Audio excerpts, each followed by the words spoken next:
Next time on Dragon Ball Super, Goku returns from the brink of death to take on Hit one more time. The fight is still not in his favor as his attacks phase right through Hit. So it's up to Beerus to protect Universe 7's lead member. Beerus vs. Hit begins. Be sure to subscribe to Sermon 11 for more Dragon Ball Super fan dubs.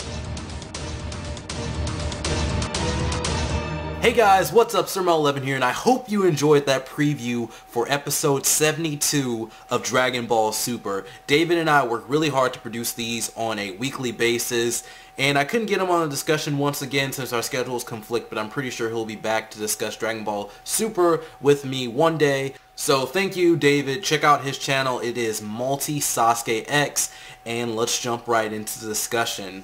So Dragon Ball Super episode 71 starts off with Goku falling down and Piccolo, Gohan, and Goten finding him dead. And I don't think Dragon Ball has ever done an episode like this, you know, starting in the future and then flashing back to what happened in the past. So in the next scene, Goku is outside of his home with his eyes closed and he's focusing. And then while eating with his family, he only eats 1 grain of rice, which I thought was a little weird because I'd expect him to eat like crazy, you know, eating all the rice and everything.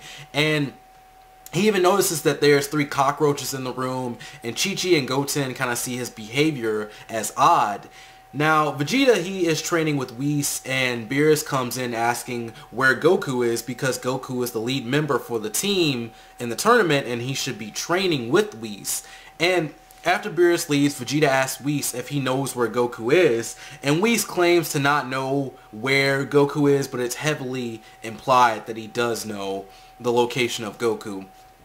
And he might even be involved with what's going on there. Now that part is not my idea. I got that from a review I saw. Some people think that Whis is involved with the whole situation with Goku that happened in this episode.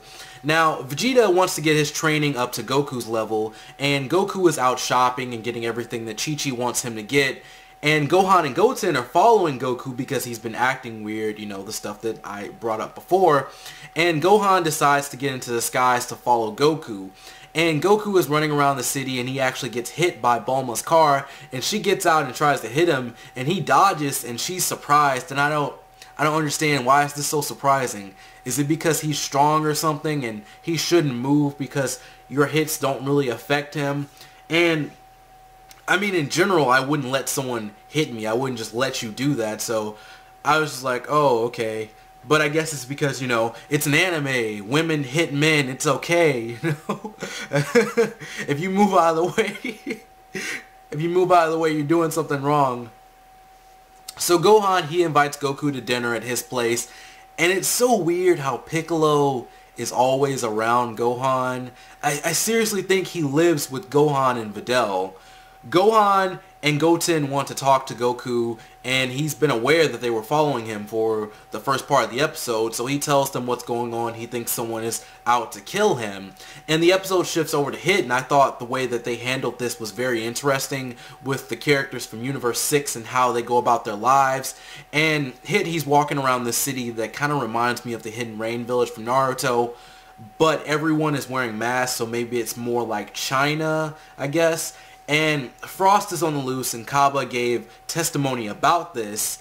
And this is the part that I really like, because by doing this, they can have all the characters be involved, but not explore like 50 different planets or anything, you know. If they're all focused on this one central planet, we can still get development with these characters. Now, next there's scenes of Hit using his time leap on these different aliens, and I thought this was cool because his ability is really overpowered, and it's fun to just see him using this on, I guess, people that just aren't as strong as, you know, people that were in the tournament, like Goku, Vegeta, and all them. And he ends up time leaping into a building, and he kills some big boss that a lot of people thought that this big boss would be the one that put the hit out on Goku, but he was not. Hit is actually here to kill this guy, and I'm guessing his technique has either changed or he's using techniques that he couldn't use within the tournament, because I don't remember him being able to freeze everyone except himself and another person. I don't remember that happening at all. But he does that in this episode, and he uses another technique, which is pretty much an airstrike to the heart, and he uses that to kill this guy. And then Hit, he ends up taking the jewelry instead of the body, so I don't know why he had to kill this guy. Maybe that was part of his mission as well, but he takes this jewelry. He doesn't even keep the jewelry. He throws it on a statue that he was looking at earlier in the episode. And we shift back to Earth, and Piccolo notices that Gohan has been worrying about his father. And this scene was so awkward because Piccolo told Gohan to not keep secrets from him. And despite all the jokes, Piccolo is not Gohan's father. Piccolo, you are not Gohan's dad. Stop. Goku senses hit, and he goes to this location. And then after learning that the assassin is hit and that Goku is gone, Piccolo, Gohan, and Goten head out to go help Goku. And Vegeta is continuing his training with Whis. So Goku, he arrives in a wasteland and he tells Hit to come out, and Hit appears behind Goku and basically says that he doesn't kill from behind, and a person that has their back turned in a fight has already given up. Hit's attack is one from the front. So Goku tries to hit him, but it doesn't work, and then Hit uses an airstrike, which causes Goku to fall down, and then Goku shoots a blast up into the sky. Piccolo, Gohan, and Goten arrive to find Goku dead. Now, this scene was sad, but I thought it could have been better if they, tried more, because the animation in general for Super could be better. Goku didn't really look dead. He looked more like he was in a dazed state.